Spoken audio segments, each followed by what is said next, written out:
The Bostonian is Matt Perrault. This is our city. The book is Dave Sharapan. Pay him.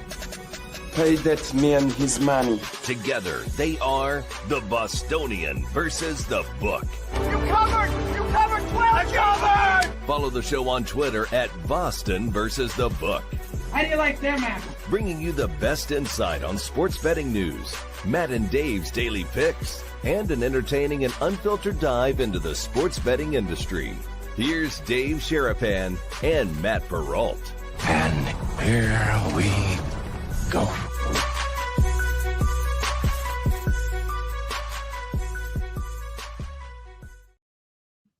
What's up, boys and girls? How are you? Welcome into a Monday episode of the Bostonian versus the book. My name is Matt Perrault. You guys can follow us on our socials at Boston versus the book. That's the same handle for YouTube, where we are live. We're also live on my own personal Instagram account. Good to see you guys over there at Sports Talk. Matt is everything for me personally, but for the show, it's at Boston versus the book. And we're replayed on Sports Grid Television each and every single weeknight that we do, or weekday we do a show. Weeknight, you can get us at about 10 p.m. Pacific time for Sports Grid. We're loaded today. We have a gigantic weekend to recap. My 5 favorite things in the opening line coming up here in a little bit. We will get to all the baseball that happened over the weekend, because on the West Coast, this trip has completely confirmed all of my theories about West Coast sports and whether or not it's best to live on the West Coast. I had to look up the fact that the Seattle Mariners had won 9 games in a row. Now, that's a fact that would not have escaped me living in Vegas. Being in Vegas, I would have been completely aware that the Mariners are now in first place, and the Red Sox are now worried not about Seattle catching them, but the Houston Astros are right behind the Red Sox for that second spot, the second wild card spot. That would not have been something that I would have discovered last night watching the Red Sox and the Yankees. Scrolling around going like, wait, what happened? 9 straight? Oh my. Because Thursday, Friday, Saturday, Sunday, it's all football, but not just all football. It's all East Coast football. The game tonight, the first game tonight, kicks off at about 7:30. The late game kicks off at about 10 p.m. Eastern time tonight. 2 games in Monday Night Football. How am I watching the Raiders and the Chargers? How is this possible? I watched the Canelo fight against Crawford, which we'll get to in a second. That fight, I shut off Netflix. I shut Netflix off. I kid you not, at 2:30 in the morning. 2:30 in the morning. Like, what are we doing? 2:30 in the morning, Eastern time. Now in Vegas, that's 11:30. I mean, it's late for Vegas, but it's not that bad. 11:30 is 11:30. We can deal with it. Oh my gosh. What are we doing? This is crazy. It's a very unique time being here on the West Coast, living on the East Coast, having to deal with football and baseball and West Coast stories. I get why no one pays attention to the West Coast out here. I wouldn't either. It's impossible. West Coast, we have such an opportunity to watch everything. And everyone's like, oh, football at 9 a.m. Yeah, it's football at 9 a.m. Football on Saturday at 9 a.m. is thumbs up. That's great. Football at 10 o'clock in the morning is great. Thumbs up. It's weird to have to wait till 1 o'clock for a kickoff for the NFL. Like, I'm being completely honest. It's weird. You're like, okay, it's 11:30. Like, what am I doing? I should be at halftime right now. I should be almost through the first set of games. It's 11:30 in the morning. We haven't even kicked off yet. Yeah, West Coast time. Sorry, guys. There is no debate. West Coast is just so much better. And yes, this is the old man portion of the program, Santana, crying at the clouds. The folks don't think, look, East Coast people will tell you that they like it. They say they like it. I don't get why they like it, but they say we like it. Opening line today. It's a Monday. It's time for my 5 favorite things of the weekend. But guess what? We have a new sponsor with us. BVB, if you guys haven't learned or don't know of Huel, well, let's tell you about them.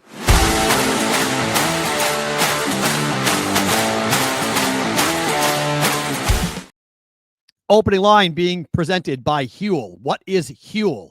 Human fuel. That's how they get the word Huel. What is Huel? This is a company I bumped into in the UK. So we're in Scotland. and I needed something to eat. I was completely starving. And I'm like, my gosh, I need something, but I am gluten-free. So it's difficult for me to find fast food or good food fast, right? I can't find things on the go. And I walked into a convenience store and they're sold over there. We don't have distribution in America yet, but we do have it for delivery and subscription services here for Huel. 400 calories. It is filling. It tasted great. I got a chocolate and a vanilla. And I said, when I got back to the States, I said, hold on a second. I got to check out what these guys are doing. Their mission statement is hysterical. Their mission statement is, don't be a dick. That's their mission statement, which I think is tremendous. They're about providing fuel, providing quality food that's affordable. It starts at just $1.52 per 400 calorie meal. This is 100% vegan, 100% gluten-free. They use 0 animal products in this. They help to eliminate and reduce the impact on animals and carbon emission. They use minimal packaging when it comes to what is shipped over to you. And I've done both the prepackaged and the shakes. They're both tremendous. Absolutely tremendous. If you are somebody who looks for meal replacements, if you are somebody who's on a diet or somebody who's working out who looks to supplement meals, go and check this out. Huel, HUEL.com/BVB. When you do that and you go to Huel, you will get 15% off for new customers today using the code BVB. Fuel your best performance at Huel today. If you haven't checked them out, I would recommend it. If you do use another different type of supplement, meal replacement, 400 calories at a very affordable rate. Huel.com/BVB. My 5 favorite things from the weekend. We begin with number 5. I worked in the South. I'm a Bostonian. I'm a guy from New England. I'm from a place where college football is not that big of a deal. Brian Kelly is from my neck of the woods. He's from New England. He's a Boston guy. Brian Kelly's an Irish guy from Boston. He's coaching LSU. LSU just beat Florida last night or Saturday night. LSU has won national championships with guys like Joe Burrow. LSU is, in their fan base, they expect to be competing for championships every single year. And then a media member has the gall to ask Brian Kelly about his offense and the fact that the offense did nothing and the offense did not do, they can't run the football to save their life. Their defense, thanks to DJ Lagway's 5 or whatever 15 interceptions he threw in that football game, including a deciding pick 6, which costed me my bet because I had Florida plus 7.5. He was asked about the offense, and Brian Kelly told the LSU media, quote, "You're spoiled. You're spoiled." He said, "I don't know what you want from me." Brian Kelly, who has won a grand total of nothing in his career at LSU. Nothing. Brian Kelly, number 5, favorite thing in the weekend, telling the media at LSU, you guys are spoiled because they're 17-1 at night. His logic was, well, we're 17-1 at night. And thus, because we're 17-1 at night, you guys are spoiled. You guys are asking the wrong questions. You're, quote, seasoned reporters. How do you have the gall to ask about the offense and what's wrong with the offense when we beat Florida 20-10, the same Florida team that lost to UCF the week prior at home? Like, the standard is the standard. Brian Kelly, what's your standard? You know you're coaching at LSU, right? Like, you understand, like, you know that the guys, the dudes at the bars wanted to fire you last year, and they were so angry because the defense couldn't tackle anybody, and you got really mad, and you punched a desk. Do you remember that, Brian Kelly? When you're like, it's the same mistakes over and over again, and you got really mad. So now all of a sudden, you're going to win. You beat Clemson. Clemson, by the way, lost again. So they're 1-2. So LSU's marquee victory to hang your hat on Clemson on the road, not that impressive. So great. You're 3-0, Brian Kelly. Awesome. You're 3-0. Telling the LSU media you're spoiled. Oh my. What are you doing, Brian Kelly? That's tremendous. Absolutely tremendous. If that guy wins a championship, he's going to be insufferable. Number 4, get a load of Mike Vrabel.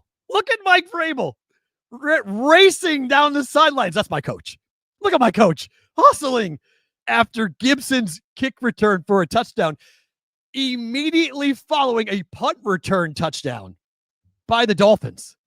This was crazy.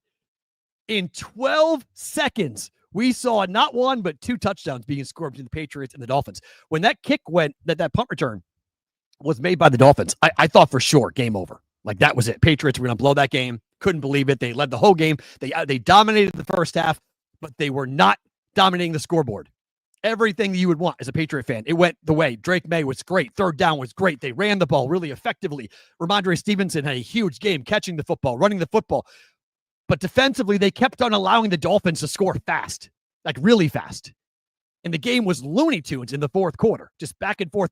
They scored 41 points in the fourth quarter in that game. It was crazy. Punt return, touchdown. Kick return, touchdown. And Mike Vrabel getting in his work, getting in his sprints, running down the sideline right there. 50-year-old Mike Vrabel hustling right after the coach, or after the kick, rather. That's a coach. Let's go. Absolutely in love with that story. Completely and totally love Mike Vrabel running alongside the sideline for Gibson. Ultimately, it was not the one that, the Patriots were lucky to win that game. If A-Chain doesn't step out on the 20-yard line, Patriots lose that game. Dolphins scored a go-ahead touchdown. Like that game should have been over. Dolphins should have won that game. Patriots were very lucky to win that game. Heck of a kick by the rookie, too, by the way. Put the Pats up by 6, but they would have lost the game because that would have been a touchdown. They would have lost by 1, which would have been sickening given how well the Patriots played down in Miami, but they should have lost the game. If A-Chain does not step out on the 20-yard line on the final drive, we're not talking about Mike McDaniel being 0-2. We're not talking about another fourth quarter collapse for the Dolphins. We're talking about the Patriots being 0-2 and the Patriots' inability to hold on to a lead and their defense not fast enough to handle the speed of the Dolphins. Because the Dolphins' offense at times looked really good. At other times, it didn't look good at all. Number 3, back to college football. This story's crazy. This happened live on the air. Now, I don't know much about Theo Vaughn, but this is nuts. Diego Pavia's mom is a nurse. Diego Pavia's mom is pretty attractive, but I guess she's single. Because on national TV, as Vanderbilt is going for a win that I thought could happen, and again, I talked about it last week, could kickstart the Heisman Trophy candidacy for Diego Pavia. On ESPN, first off air to Cole Klubik, then on air saying that he and Diego Pavia bet a date with his mom. That if a win had happened for South Carolina on the road, for Vanderbilt at South Carolina, that Diego Pavia's mom would go on a date with Theo Vaughn. And his logic behind that is, I want to marry a nurse. Like, that's his logic to why he wants to. He's like, I'm friends with Diego Pavia, so maybe I'd be like his stepdad or something. It was so creepy. Like, the whole thing was so, I was like, okay, hold on. I know we're all in love with the Taylor Swift and Travis Kelce go and take the friendship bracelet and go and hand that off.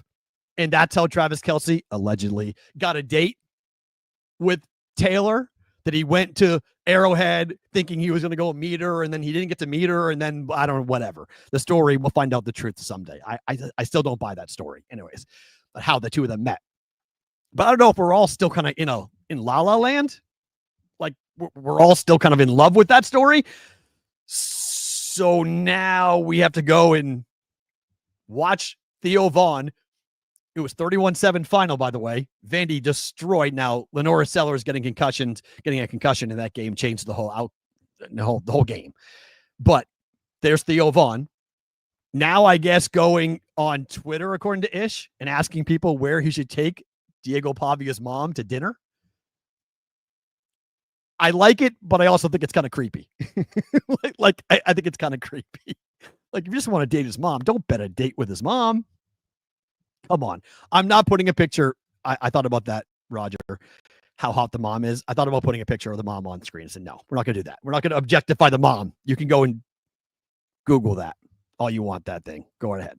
Thanks, Jeff Benning. I appreciate you. I agree. Smash the thumb button on that. But number 3, that's awesome. On some level, that's awesome. If your mom ends up really dating Theo Vaughn, and maybe she really likes Theo Vaughn, and it turns out to be a happy, successful relationship, that's kind of a unique way of starting it. If it doesn't work, well, then that's really, really creepy. Addison says Chili's. You're taking her to Chili's. Theo Vaughn, the big spender. You go to Chili's for that? Unbelievable. Number 2 of my 5 favorite things that happened over the weekend. The Cowboys game was stupid. Like, how did that actually happen?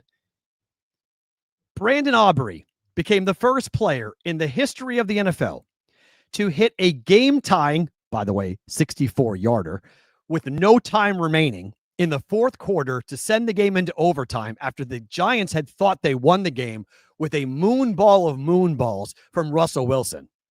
The game goes to overtime. The first 2 drives for both teams do nothing except that on the second drive for the Giants, old Russell Wilson showed up and he got intercepted with the game on the line. And that set up another game-tying field goal and game-winning field goal with no time remaining for Brandon Aubrey to go ahead and win one of the craziest football games you will ever watch. It looked like every single snap could be a touchdown for both teams. I mean, whether it be Neighbors going deep or whether it be someone else going deep or whether it be Pickens getting open or Lamb getting open, at every level, it was no defense being played. They were exhausted by the end of that game. The Cowboys won that game about 3 times. The Giants won that game about 3 times. But now the Giants have to go play the Chiefs, who are 0-2 after their loss. Chiefs are 0-2. The Giants now are going to fall to 0-3, which begins the trek that I talked about in the preseason about how the Cowboys could really put a damper in the second week on the Giants. They lost week 1. They lost week 2. They're going to lose week 3. And now it starts to unravel for the Giants. On the flip side, Cowboys are 1-1. Okay. Eagles are 2-0. Eagles look good, winning at Arrowhead, big win, but I'm still not off of my prediction that the Cowboys are going to win the division. The Cowboys went this morning and grabbed Jadeveon Clowney, which I love. This is a great deal. This is exactly what they need. They need somebody on third down to pin their ears back and just go after the quarterback. Clowney can do that. He can't do much more. He can't stop the run. He's not a very dynamic defensive lineman anymore, but he can get up the field on a pass rush. He can get after the quarterback. I love this addition by the Cowboys. Love that addition by the Cowboys to go get Jadeveon Clowney to join them. Can't wait to see what's going to happen. Casey's probably your survivor pick. Yeah, probably. Yeah, it's probably a good play. Start fading the Giants. Russell Wilson had an unbelievable day throwing the football. Over 400 yards, career high passing day. But they lost. They lost. The more that they lose, the more and the louder the cries are going to be about playing Jackson Dart, saying this is a lost season. This team's not good enough. Because they're not. I mean, let's be frank. The Cowboys secondary completely depleted, like just not healthy at all. And we knew this going in, that the Cowboys defense is not good. It's all about their offense. How did they win that game? Their defense, which is kind of crazy. The Cowboys offense couldn't do much against what the Giants fans have told me forever. There's too much defense, too much talent on the defense for the Giants. There's too much talent. Like, there's no way. This can't happen. Cowboys, aren't going to move the ball. Yeah, they did. At will in the fourth quarter when the defense got tired at will. And Dak got sacked a couple of times in overtime. But you give a team 3 possessions in overtime, that's really rare. I thought they were going to tie. So I had pulled the Cowboys down to a pick. So I was like, great, I'm going to lose this teaser leg and it's going to push because, I picked the Cowboys to win the game. No one wins the game. A teaser leg turns into a void. Somehow they got the ball back and Aubrey kicks a chip shot field goal to win it. After the game, Brian Schottenheimer said that they were comfortable allowing Brandon Aubrey to attempt a 70-yard kick if they had to tie the game. He kicked a 64-yarder to tie it with no time left. They were good up to 70. I don't know what we do with the NFL anymore, but I am going to reiterate what I said last year, that I really do think we should consider shrinking the goalposts. I really think we need to narrow them. I think it's too easy. Kicking has become too easy. 64 yards as a chip shot is insane. Like, that's insane. 70-yard kicks. Like, when are we in field goal range? Our own 40?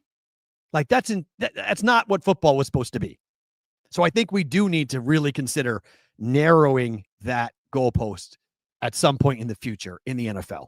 Make it more difficult of a kick. Make it a skill shot for these guys to make kicks. Because right now, guys like Aubrey are ridiculous weapons, like insane weapons. Again, teams like the Patriots would love to have a weapon like that. They had a rookie kicker who missed 2 extra points. Like, forget a 64-yarder. The Pats have a kid who can't make a 33-yarder. So I guess it depends upon who they are. But, oh my gosh. Like, Vinny says, you have a kid on your 7th grade team that can hit a 40-yarder with ease? Soccer style or with a toe, Vinny? Because Vinny, I mean, soccer style, I could make a 40-yarder. Anybody can make a 40-yarder. Soccer style, with accuracy, different story. Different story. Soccer style. How about that? Okay. There's plenty of missed kicks. No, there's not. Have you seen it the last 3 years? Have you seen the percentage of kicks, what kickers have done in the NFL? That's why they brought the extra point back to the 33-yard line. Now, that's added an extra dimension, but I want to narrow the goalposts. I think it's too easy. Kicks are too easy to make. I said that last year. I'm saying it again this year. It's just too easy to make kicks in the NFL. Got to make it more difficult. And scoring is, I mean, I know they want scoring up in the NFL, so that's there. Yeah, college kickers. Great point, Brendan. Have you seen what college kickers are making? How about the kid for Georgia Tech? The kid for Georgia Tech kicked a 54-yarder to win and beat Clemson. 54-yarder in college. Hello. They do miss PATs. That's true, Addison. Some of them do miss PATs. That is true. But, I mean, look at the number of kickers who are not missing it. Yeah, we haven't had a Perrault rule in a while, JPC. You're fine. But that's if I was in control, 100%, that's what I would do. I would narrow the goalposts because I think a 64-yarder is stupid. In a 70, can you imagine it was a 70-yard kick? Because Aubrey would have, he, by the way, on that 64-yarder, Aubrey hit the net. He hit the net. He hit the net from 64 yards. So that means it would have been good from 70. So Schottenheimer's not that crazy for him even to say, oh, yeah, we would have gone ahead and let him kick it from 70 if we had to. Sorry, wrong one. Whoops, sorry. This is where my there. Here we go. Cool way to win your first game. Yeah. That's a cool way to win your first game. 100%. If you're a Giants fan, you're sick to your stomach because you had that game won. Your defense, your calling card just couldn't stop what the Cowboys were doing. Couldn't stop Dak. Downfield, couldn't stop it. Couldn't stop the passing attack. Giants couldn't really run the ball. Big win for the Giants. And number one, my favorite thing that happened over the weekend, and I talked about it earlier, but how about Bud Crawford? Bud Crawford. I'm wearing blue for Creighton. Bud Crawford, Omaha own. How about what he did? Pound for pound. They tried to steal it from him. They tried. Look at the scorecards. They tried. But Terrence Crawford made it impossible. They used, some fuzzy math, if you will, to make sure that it's, 115, 113. 2 judges. That was not 7-5. Sorry. That's not what that fight was. That was a domination. Okay. I had it at worst. I had it 8-4. But that was being extremely nice to Canelo. Like, extremely nice. You could convince me of a 9-3 split pretty easily on Bud Crawford. He did everything he wanted to do. There was not one single time where I thought the Canelo was the better fighter. Not at one single time did I think the Canelo should have been the one to get his hand raised in that fight during the fight. I mean, the scorecards were bonkers to me. And I was worried about it. If you remember, I talked about it. I asked Kevin Iole, can you win? Can Crawford win a decision in Vegas over Canelo? And he said yes. I bet Crawford. He had Crawford. He bet Crawford. I saw so much money come in on Crawford. There was a $2 million bet that came in on Crawford on Saturday at BetMGM. And I was like, oh, I was mad. I was ticked off. And I thought I was on the wrong side. But I loved it. Good job, Addison. Good job. Go get some Huel. It's good stuff. Look, Crawford might be done. And if he does fight again, he better make stupid money. Look, $50 million is stupid money. I don't want to downplay how much money $50 million is, but he made a third of what Canelo made for that fight. Canelo made $150 million. $150 million. If they do it again, which I'm not so sure even Canelo wants to do it again. After listening to Canelo after the fight, I'm not sure Canelo wants to get back into the ring against Crawford. He said he couldn't figure him out. He tried everything, couldn't figure him out. But it should be $200 million. I mean, Bud should make $200 million and then give $100 million to Canelo if they do it again. But I think that's it for Bud Crawford. He's 42-0. I think that's it. I think he's done. And for people that were calling that fight boring, and I saw it numerous times on Twitter after the fight, my only statement to you is I get that the UFC has conditioned everyone in America who is a combat casual that violence is all you care about. And I know you want more violence. I know you want more violence because you think that that's what a combat sport is going to deliver. But if you love the sport of boxing and you understand what Terrence Crawford was doing in the ring and the way he was boxing, the amazing skill he showed on Saturday night, you would be amazed at that fight and you would have loved all 12 rounds of that fight because the chess match was so interesting. Crawford not switching stances, staying southpaw the entire time and fighting with the foot placement against Canelo, and him not allowing Canelo to connect enough with power shots, even the shots to the body. Canelo was trying to soften up Crawford to the body to then go to the head. He couldn't do it because Crawford was blocking almost everything. His defense was so on point. He outboxed Canelo for 12 rounds. Even the rounds he lost, there was no question that Crawford was the better boxer, that Bud was the better man in the ring. And Canelo knew it after the fight. He said it. I couldn't figure him out. I tried everything. So I get it. You want blood. You want KO. You want knockout. You want all the things that the UFC has conditioned you to believing in, that's what a combat sport is supposed to look like. Instead of understanding what the sport is, and understanding that you can have a tremendous, amazing fight. You know, maybe not a fight we're talking about in 30 years, but a fight that was well worth your time and well worth the experience. If you went or you watched it, it was worth the time you gave to that fight because of the two men that were in the ring. That was so fun. That was so fun. How do I feel about Canelo saying Crawford was better than Mayweather? I think that was more of an ego shot, I think. I mean, if you saw on social media, Floyd bet Crawford. He put $50,000 down on Crawford to win the fight. I think it was like, I think Circa gave him plus 140 odds on that. So he cleared a good return. Mayweather and Crawford have never gotten along. Sorry, Mayweather and Canelo have never gotten along. So that felt like a needle, like a shot in a lot of ways. I don't think it was a accurate statement. How about that? And also, when did Canelo fight? Canelo fought Mayweather, when he was very young. It was a long time ago. So, like, maybe his memory is a bit not as crisp. And look, what happened with Crawford's career? He's now a champion at 3 different weight classes. That's unheard of. He moved up 2 weight classes to 168. Floyd didn't do any of that. So, do I think that Crawford is a better fighter? Yeah, I could give you that because Mayweather was very true and stayed to where he was. He was a small guy. I mean, Mayweather was a small guy, and when Canelo fought him, he was a small guy. They're at 168 now. They're at a whole different weight class, completely different side of boxing to go up to a 168 versus where, Mayweather fought most of his career. So I would say, yeah, I think that probably is the case because the power shots that Canelo would land with other fighters, his power didn't translate. The more up you go, the more weight you have to absorb that punishment and to absorb that type of that type of punishment or power, if you will. Yeah, it's a good point. People went from watching UFC Noche and Lopez and that spinning back fist that clocked that won the fight for Lopez and then said it was a boring fight. That's true. I will say that that's probably the case, that people were bored by that fight because of the reason, because they had just watched a UFC fight.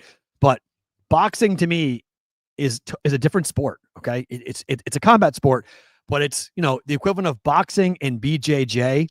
The level of differences between boxing and Brazilian Jiu-Jitsu is the same of boxing to the UFC.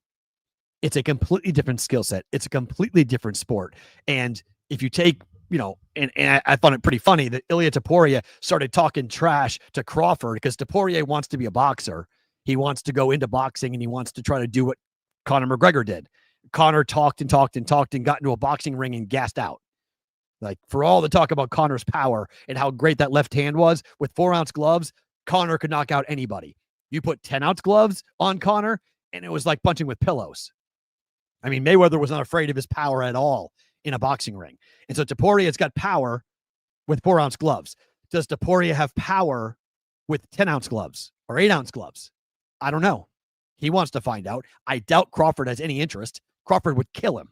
Kill him in a boxing match. Kill him. The same way that Topuria would kill Crawford in a UFC fight. They're just completely different skill sets. They're completely different sports. So everyone wants the big payday, though. Everybody wants the Saudi money, and I don't blame them. I mean, it's a lot of money. $50 million for Crawford, $150 million for Canelo, and that's before all the other points kick in with what Netflix did. Huge numbers with Netflix on that. Those are my favorite 5 things from the weekend, brought to you by our friends at Huel, huel.com/BVB. But there's more. The weekend was pretty darn busy.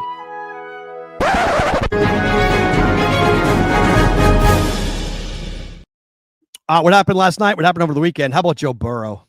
This stinks. This is awful. Joe Burrow and the Bengals are 2-0, but it wasn't because of Joe Burrow. 3 months. He needs surgery on, and look, it's not turf toe, okay? He has torn ligaments in the bottom of his foot. It's a serious injury. He couldn't walk off the field under his own power. He tried to, and then he had to lean on a trainer to get out. And now the Bengals have to ask, what's next? What do they do next? Jake Browning played really well. He played really well. And you could say he earned the right to be the starting quarterback with the way he played in that football game against the Jaguars. The Jaguars should have won the game. I mean, I was on the Bengals -3.5. That was by far the luckiest bet of the entire weekend that I cashed because, well, I mean, you can't be dropping footballs on the 2-yard line on 4th down with the game on the line. Going for it was ballsy for Jacksonville and Liam Cohen. Should have converted. But Brian Thomas drops the football in a place, I mean, it hit him in the chest. Like, got to catch that football, man. They catch that football, they win the game. Jaguars win. So then you had a huge opportunity, and Browning goes down the field. The question's going to be, do you play with Jake Browning or do you go make a trade? There are 2 names everyone's talking about. One, Jameis Winston with the Giants. Seems to be a very logical call to make. Seems to be a very logical thing to say, okay, I want to go and see who I can acquire. But the real guy they should go and get is Kirk Cousins. Like, will the Falcons give him up? I don't know. Can they make the money work? Probably not.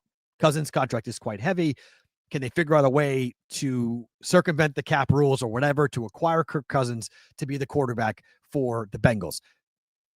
I would 100% make the phone call. It may not work, but I would at least ask the Falcons as to what they're going to do with what they're going to do with Kirk Cousins. Because Joe Burrow is out till December if they're lucky. Now, he's having surgery, so that opens up complications in rehab and everything else. Hi. Speaking of surgery, I'm right here. Like, I can relate. It sucks. Okay. It absolutely sucks, but I can relate to it. So I don't know what the Bengals are going to do.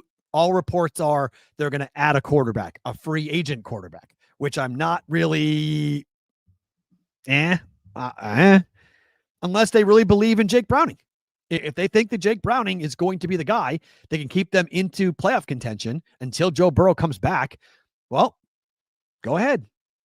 Go and do it. Play with him. Let's see what happens.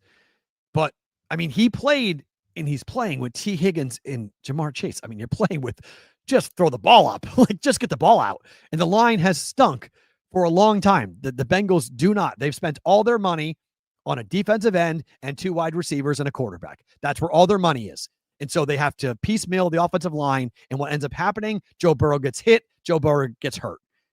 Too much. Joe Burrow's been hurt too much in the NFL for a guy of his caliber. He's missed too many games for a player of his ilk. It stinks. It absolutely stinks. But I'll be curious to see. We'll find out in the next 48 hours or so what the Bengals' plan is going to be. My gut tells me that they're going to ride with Browning, at least for a couple of weeks. They're going to see what they have with Browning. Different story to come in mid-game than for your opponent to prepare for you. Let's see what happens with the Bengals. If you are anti-Tush Push, you may have just seen the end of it. The Chiefs and the Eagles game may have just killed it for good. And it also doesn't help that Dean Blandino goes on the national game of the week, the biggest audience game of the week, and says, I'm done with the Tush Push. It's a hard play to officiate. We have seen the replays of the Eagles now being offsides consistently with the Tush Push. That you can say you hate the Tush Push. You can say you love the Tush Push. What you cannot say is it's a legal play. The way that the Eagles are doing it is illegal. Not because of the scrum, not because of the way that it looks like rugby, but because they're offsides every time. Like every time they're offsides. The guards fire before the football is snapped all the time. So my gut tells me that won't happen anymore. The rest of the year, there will be a point of emphasis that will say the Eagles must be flagged for being offsides consistently. False start. It's not an offside. It's a false start. So that has to happen the rest of the way. Secondly, I do think there's so much chaos going on, and you saw whether or not the football was fumbled at the end. Chief fans would say it was. That was a recovery by the Chiefs. Eagle fans said there was no real definitive information as to how it went down. So to me, I think the Tush Push was lucky to survive to this season. And now I think it's going to be gone. I think after this year, if you like it, enjoy it. And they ran it so many times last week or yesterday. And I think they will for the rest of the year. That the Eagles are going to try to use it whenever they can, knowing that it's probably that's it for the Tush Push. But I do hope the NFL decides to flag the false start from here on out. Like, it's one thing if you say the play is legal, that's fine. The play cannot be unfair. Allowing the lineman to fire off before the ball is snapped, that makes it unfair. And so there's a lot of talk about whether or not that play will be allowed. My gut tells me that it survived this year. It won't survive going forward. That the NFL's had enough of it. They're sick and tired of it. And now the officiating is sick and tired of having to deal with the Tush Push. The Colts are 2-0. They're not just 2-0. The Colts just became the first team in the history of the NFL to not punt. They didn't punt in the first 2 games of the year. First team in the Super Bowl era to not have their punter on the field at all in the first 2 weeks.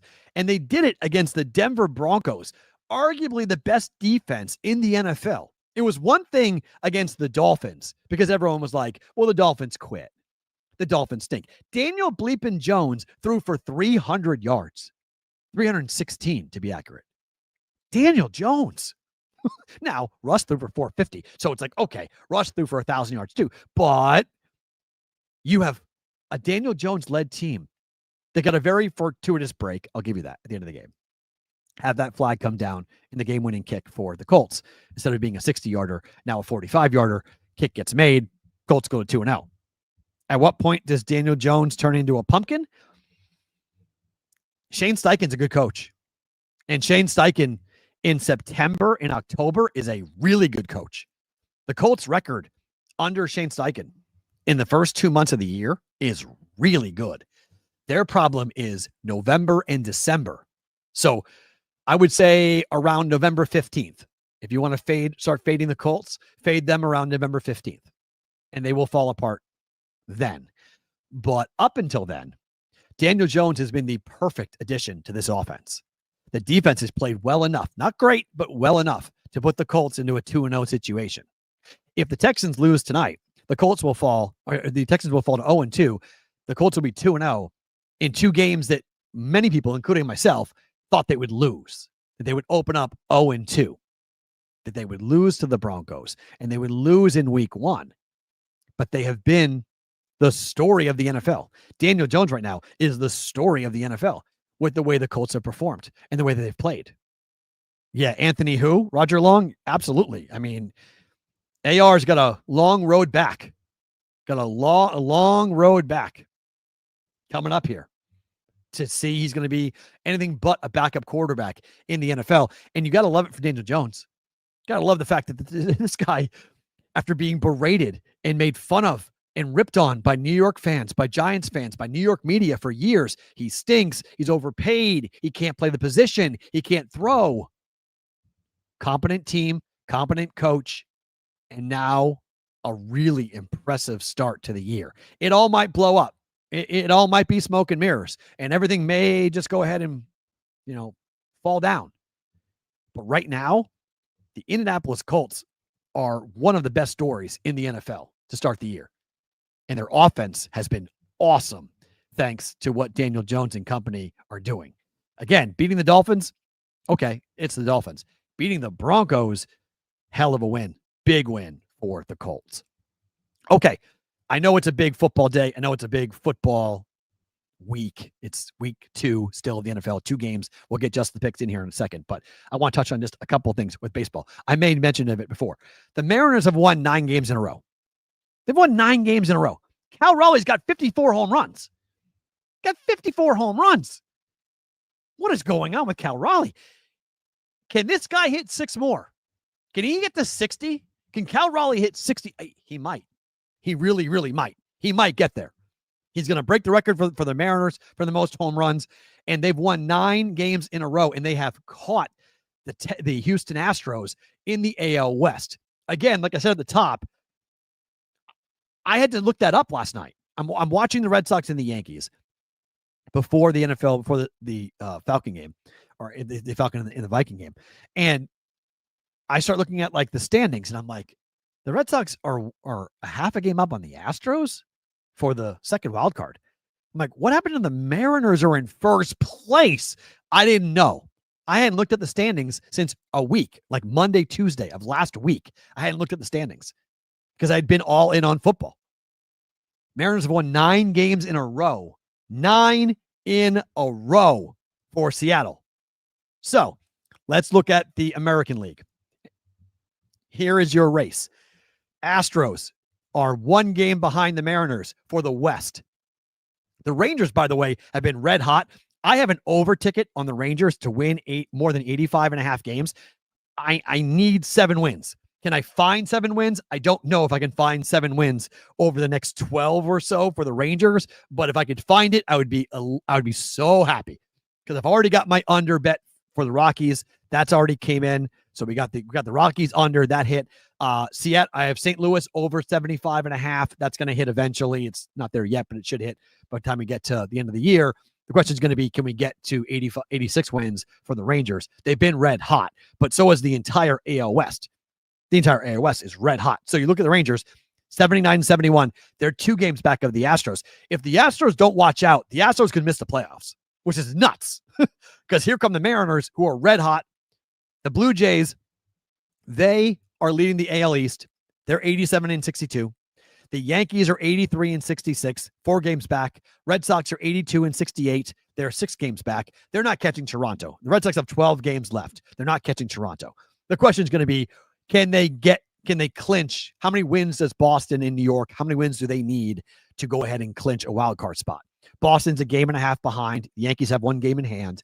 Red Sox lost 2 of 3 at Fenway Park to the Yankees. So they're now 9-4 on the year against New York. Those 2 teams right now would play in a wild card series. The Astros, 81-69, they thought they were going to be a divisional winner. Instead, they could be a wild card team, and they may have to play up against the Tigers. Skubal got hurt over the weekend. Now, Skubal, according to the team, is fine. He didn't look fine when he left the mound. Like, he didn't look fine. He looked like he was in pain when he came off the mound. He's claiming that it's an oblique, a side injury, not an elbow or an arm injury. So, okay. But if you're a Tiger fan, you had to go, come on, bro. You can't get hurt right now. JBC, oblique strain. That's what you hope it is, right? You hope it is. But, I don't know. Like, I don't know. So the bye for Toronto right now, as to how it would be, the Blue Jays would have the only bye, which last year did not work out very well for anybody, but they have the best record in baseball at 82-62. And I would want to play Toronto personally. No matter who they wind up facing, I'd rather play Toronto. The AL is awesome. I mean, even the Guardians aren't out of it either. It's at 78-71. They're still alive. I just don't buy the Guardians. I'm like stunned that the Guardians are even on this graphic, but they are. They're right there. They're tied for losses with the Rangers, half a game back, 1 game in hand for Texas. Houston, 81 wins, 69 losses. They're 2 games up in the loss column on both Texas and Cleveland. This is going to be a lot of fun. The National League is not nearly as fun, but the American League coming down the pike, we're going to have a lot of fun watching this here over the next 12 days, 13 days, as we get to the end of the regular season, as to who is in and who is out. It's going to be a lot of fun. Baseball is in a really good spot.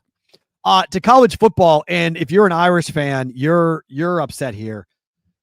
So the Irish's schedule is not that good, and they just opened up 0-2. I thought the Irish would play much better defensively than they did against Texas A&M. Texas A&M went into Notre Dame, went to South Bend, and did almost whatever they wanted to offensively. Scored 41 points, scored the game-winning touchdown with 13 seconds left, and the Irish losing to Miami and to A&M. They're all the way down to 24th in the latest AP poll, and it's going to be really hard to make the playoffs. They just don't have – these were the 2 marquee games. These were the 2 games that everyone wanted. And to put your JPC, to say what you're talking about, there's a report that's out that Notre Dame, if they were to expand to 16 teams in the playoffs, that Notre Dame would join the Big Ten or the SEC, which is kind of a little bit of a screw you to the ACC, because the scheduling arrangement has been there for a long time. There's been a big scheduling agreement between the ACC and Notre Dame. And now they, according to this report, and whether it's accurate or not, we'll see. But if they go to 16 teams from a playoff perspective, they would join the Big Ten or the SEC. I don't think the SEC wants any part of Notre Dame. They like the money, they like the eyeballs, but I don't think the SEC or the fans really want Notre Dame in their conference. The Big Ten does. The Big Ten has dreamt about Notre Dame being in their conference for the better part of 70 years. Okay, so to get that done, it would be a big deal for the Big Ten. I think most people, this is the opinion, Chicago Kristen, that the Irish are getting exactly what they deserve. Yes, that's true. I think a lot of people feel that way because they don't have a conference championship game. Thus, they don't have an automatic qualifier. They're not going to have it when they go to 16 teams. They're not going to have it, the same way. I think the 5-11 model is still what we're going to have. And the Irish feel very good about their chances of making it with a 5-11 model. But they'll join a conference if that's what it's going to be. Whether that's true or not, I don't know. But I'm very curious to see what the Irish will do if this year goes south. Because I don't think Freeman's on a hot seat. Someone asked in the chat, is Freeman on a hot seat? No, I don't think Marcus Freeman's on a hot seat. He had a very good year last year. But I do think there is some anger in the fan base about the new era of college football and how competitive will the Irish be, and can they keep their independent status given what we are seeing now with college football and how the NIL world is working, how transfers are working, that they may need to recalibrate with Notre Dame? Because I think the answer is yes. I think Notre Dame is out.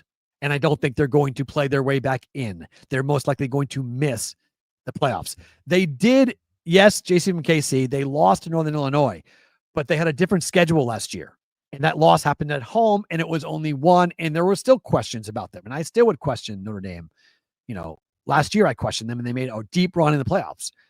So I don't know. I think the Irish and their fans are going to have to do some hand-wringing here about what their future will look like, because and Chicago Chris is talking about Notre Dame and Navy. It's a cool story. It is a cool story. We don't need to get into it, but it's a cool story.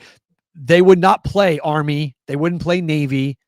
They wouldn't play Stanford. They wouldn't play the traditional powers, USC. Those games would not be on the Irish schedule. So I think from an Irish fan perspective, they would have to realize that if they joined the Big Ten, and they do play a lot of Big Ten schools, but they play more ACC schools, all those traditional rivalries that they've had are all gone. Like those 4 games, those 4 games are all gone. So what's the contract buyout? What's the schedule look like? I mean, do you want to play Michigan, Ohio State, Penn State? Yeah, are you excited if you're Notre Dame? You got to play those schools. It makes for a hell of a recruiting battle, and it makes for some really great TV. But what do you do with the NBC contract? I mean, there's just a lot of moving pieces for the Irish to join a conference, but there's a lot of people that are now clamoring saying you're going to have to join a conference. Like it's time, Notre Dame. It's time to join a conference. And probably after this year, you're going to have to take a hard look at it because you're not going to make the playoffs. And going forward, you may be left out a lot. If you have years like this without a conference championship game or built-in high-quality opponents, it's a problem. It's just a problem. Their schedule just is not good enough to get an at-large bid at the moment, given where we are and where the AP rankings are going to be. And, there's just not enough spaces left for the Irish to get into a 12-team playoff if they have 3 losses.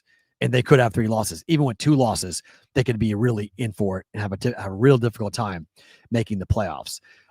One quick story, just tip of the cap to what's going on with the Vegas Aces. They've won 17 games in a row, really quietly. I mean, 17 games in a row is 17 games in a row.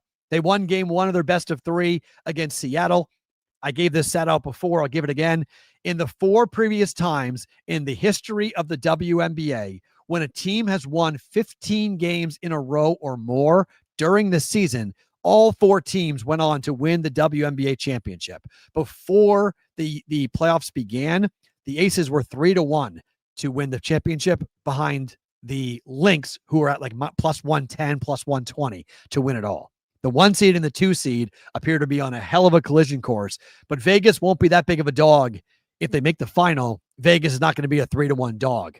So that's a best of 7, but those 2 teams are the best 2 teams in the W at the moment, and you would think those 2 teams will wind up playing up against each other. So it would be really neat to see what happens if the Aces. No, I think you can keep on betting the Aces. Yeah, I mean, absolutely. 17 wins in a row is 17 wins in a row. It's ridiculous. How hard is a ticket to get it? In the playoffs, it's a hard ticket. Right now, it's a hard ticket. In the regular season, it's not that hard of a ticket. It's just more expensive than you would think. It's just like everything in Vegas. It's more expensive than what it should be. But they do a really good crowd at Michelob Ultra Arena. They do 10,000, 12,000 a night. Like they draw. And the Aces in the playoffs really draw. Tough ticket in the playoffs. Not too tough of a ticket for regular season, but 100% a tough ticket in the postseason. And Vegas winning 17 games in a row. It's like the whole entire league forgot that Becky Hammons coaches the Vegas Aces. Like she's the best coach in the W. And they have the best player in the W on top of that. So best coach, best player. Eventually, they're going to figure it out, and they did. I mean, they were in the 7th spot at one point this year in the W. And now all they've done is turn around and win 17 straight. Yeah, blindly bet the Asia Wilson overs. Yep. Best player in the league. Asia, best player in the league. They're going for their 3rd championship. Not going to shock me at all if 3rd championship in 4 years winds up with Vegas this year. So I didn't look at the numbers this morning before the game, but before the show, but I doubt you're getting 3-1 now on Vegas after winning game 1. They're most likely going to win game 2, head to the semifinals. That's a best of 5, and then the championship series being a best of 7. Let's talk about tonight. 2 games, 2 NFL games going on tonight. I'm a big fan of having multiple games on a Monday night. I don't think everyone agrees with me on that point, but I would very much like it. Oh, I can't fire just the picks. This happened before when it froze, when my system froze. I didn't freeze. My system froze. So I can't fire just the picks banner. So, I mean, I can't fire the bonus time banner either. So that's a little annoying. Let's see if I can do this. Let's see if that can change anything. That did not change anything. That's weird. Sorry. Anyways, let's adjust the picks. Tonight for the Texans and the Bucks.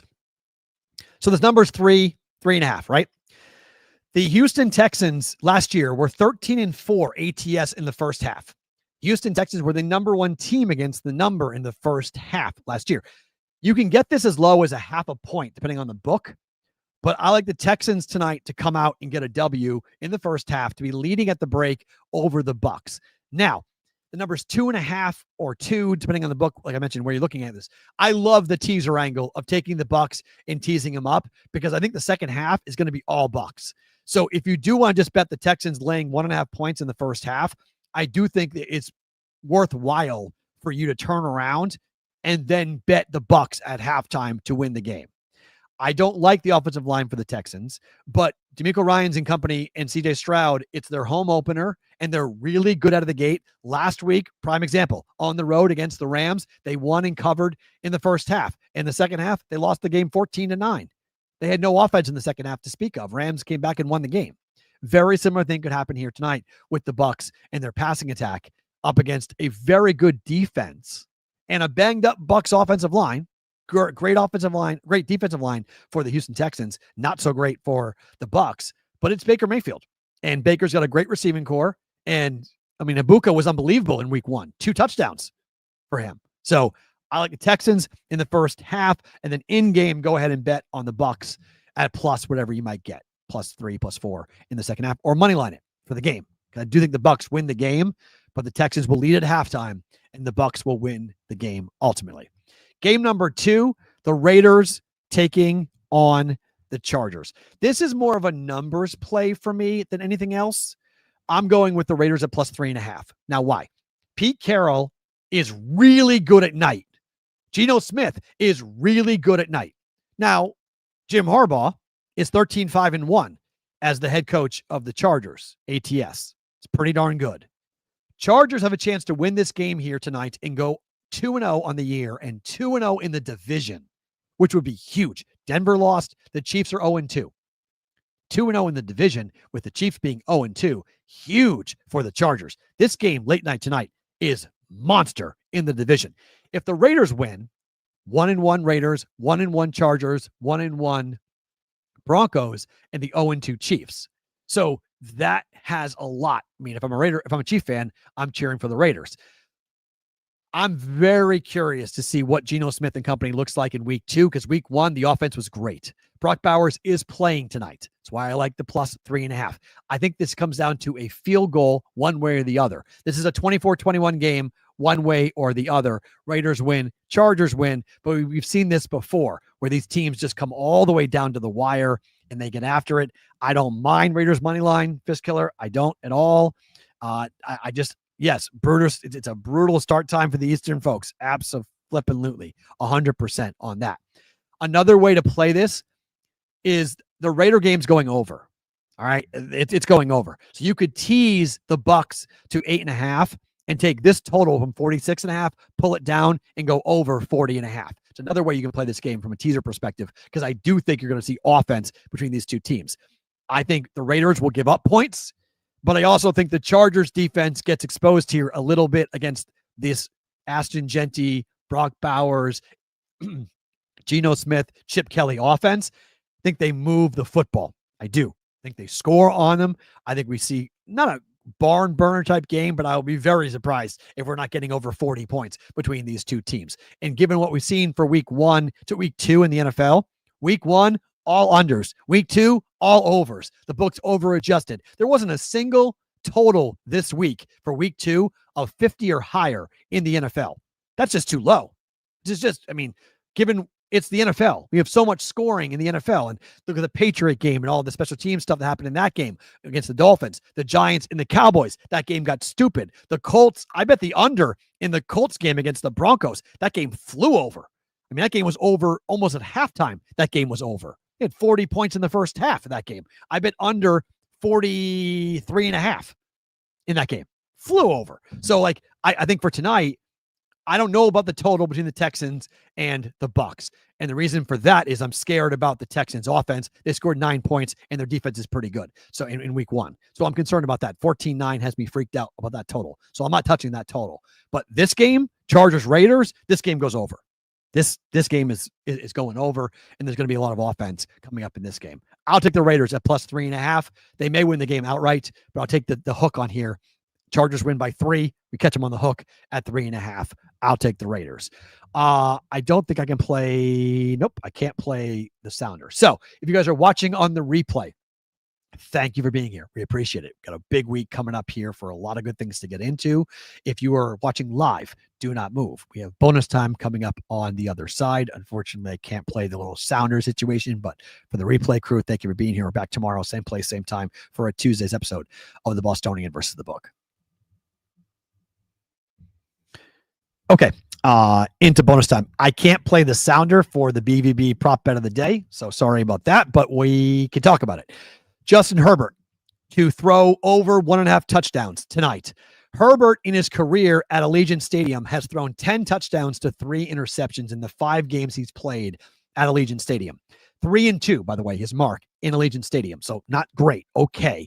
But I think against the secondary and giving what I saw last week for the Patriots and that Drake May was able to throw the ball deep, couldn't do much else, but there were open receivers all over the field for the Patriots in week 1 against the Raiders.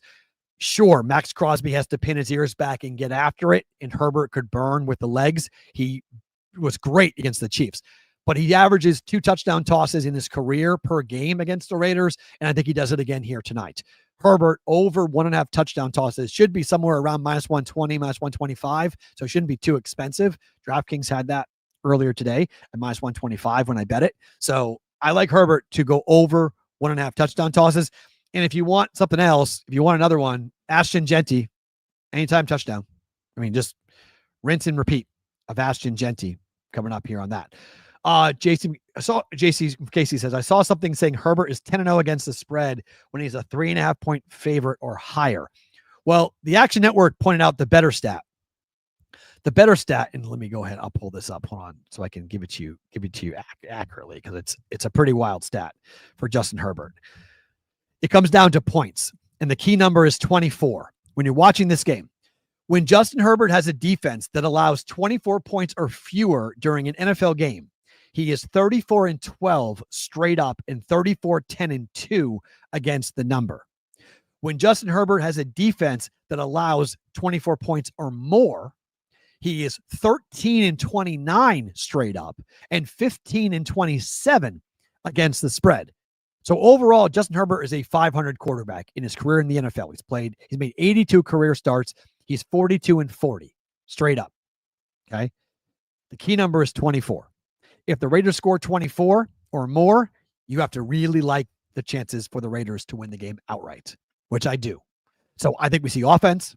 I think we see a Genty touchdown. I think Herbert throws for 2 touchdowns. I think this game goes over. There is way too much. We've seen so much offense in the NFL. And again, I think it's a depressed total because of what happened in week number 1. And everybody is saying, oh, well, it's just like week number 1. It's going to be under. Not so much. The 9 games that were played in the early window yesterday, 8-1 to the over. 8-1 to the over. And some of them way over, like way over. This has the feeling to me, fast track, indoors, dome, Raiders opener, over. But over 46.5. But I think you can tease it. I think that the better way of doing it is teasing it down to 40.5. So there we go. Roger Long. This will be the most jacked the crowd will be the whole time they've been in Vegas. LAC has no traveling fans. I will agree with that. That is a good point, and it did factor into my handicap because Charger fans don't travel. There'll be some there. There's people who just live in Vegas who are from LA who are Charger fans, or from San Diego who are Charger fans. But yes, this is not normal. I mean, normally when it's the Broncos or the Chiefs, you see all sorts of fans come in and invade Allegiant Stadium. It's Monday night. Vegas people, you don't have to ask them twice to party on a weeknight. On top of it, it's national TV. It's Monday Night Football. It's Pete Carroll against Jim Harbaugh. The underreported story about this is these two guys fucking hate each other. Like straight up, there is no love lost. They hate each other. So you have Jim Harbaugh going back to the Stanford days, and you have Pete Carroll going back to the USC days, then with San Francisco and Seattle, and now here with the Raiders and the Chargers. These guys hate each other. So there is going to be, this is a really fun post-game handshake. Really fun post-game handshake to watch. And yes, stats-wise, Harbaugh does own Pete Carroll. That is true. He has over history.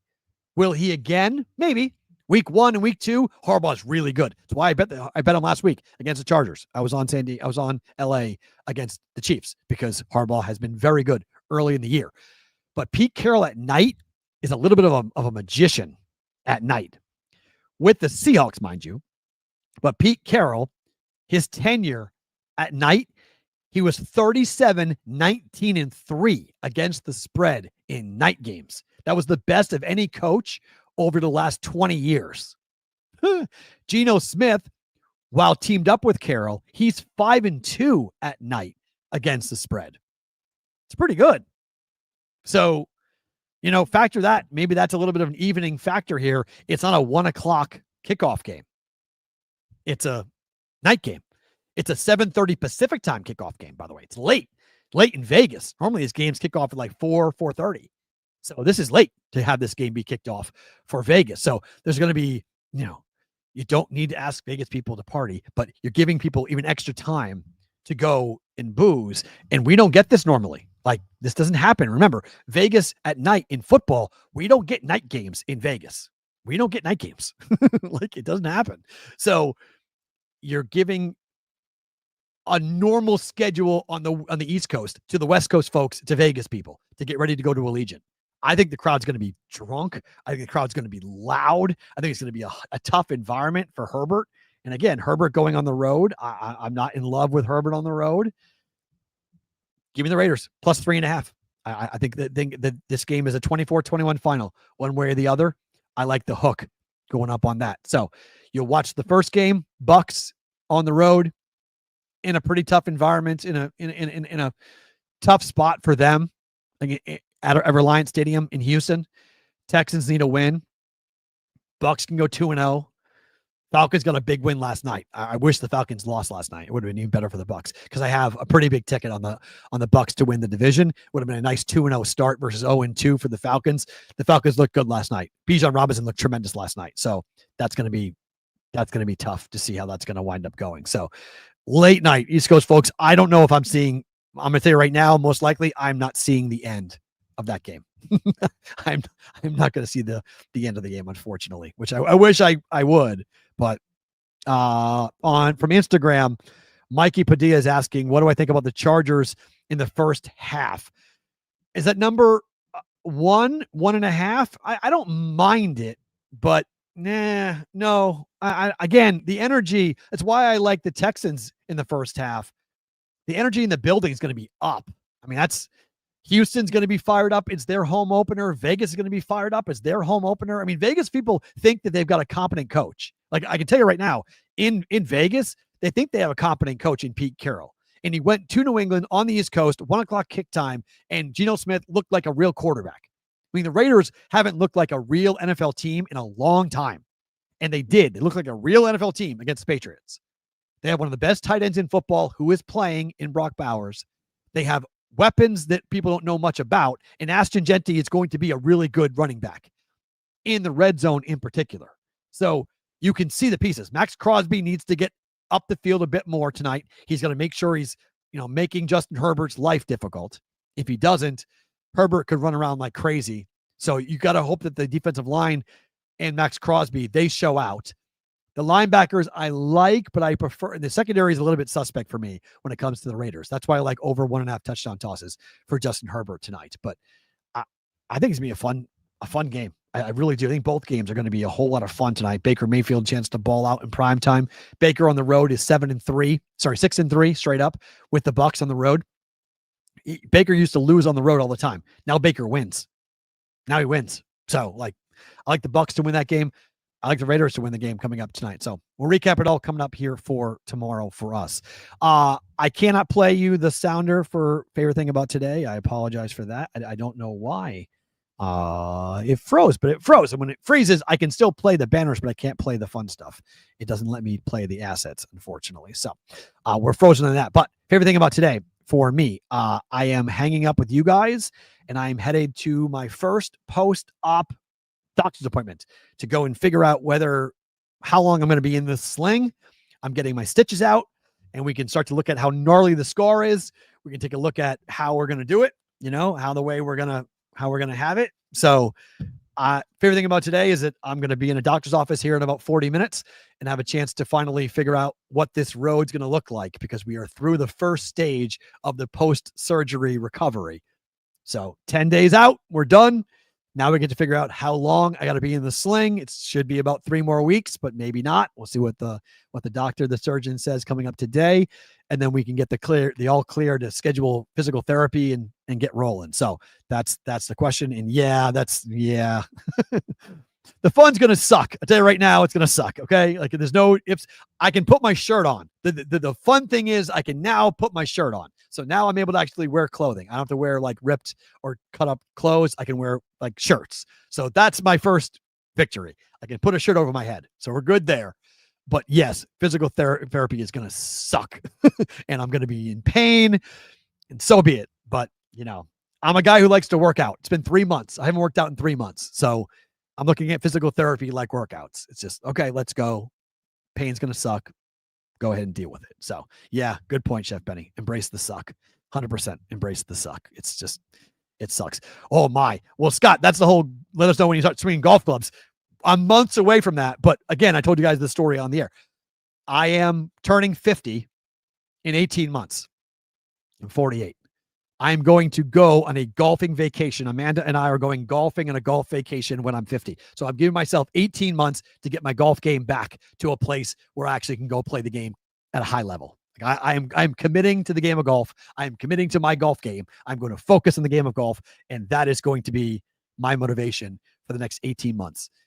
To rehab, to get the arm back, to get my body back, to get everything back into shape. That's the whole thing. So I'll let you know, but you'll know because I'm going to be talking about it constantly. 18 months to figure out. I'm not going to Scotland. I'm not sure where I'm going to go golf. I'm not positive. It may be to Florida. I don't know. But when I turn 50, that's the celebratory thing that I am doing. So I'll let you guys know all tomorrow. Thank you for all the well wishes in the chat. I appreciate you guys. We're back tomorrow. It's a Tuesday. Full recap of 2 Monday night football games. Let's see how we do on a Monday. Thank you for being here. Back tomorrow for another episode of BBB.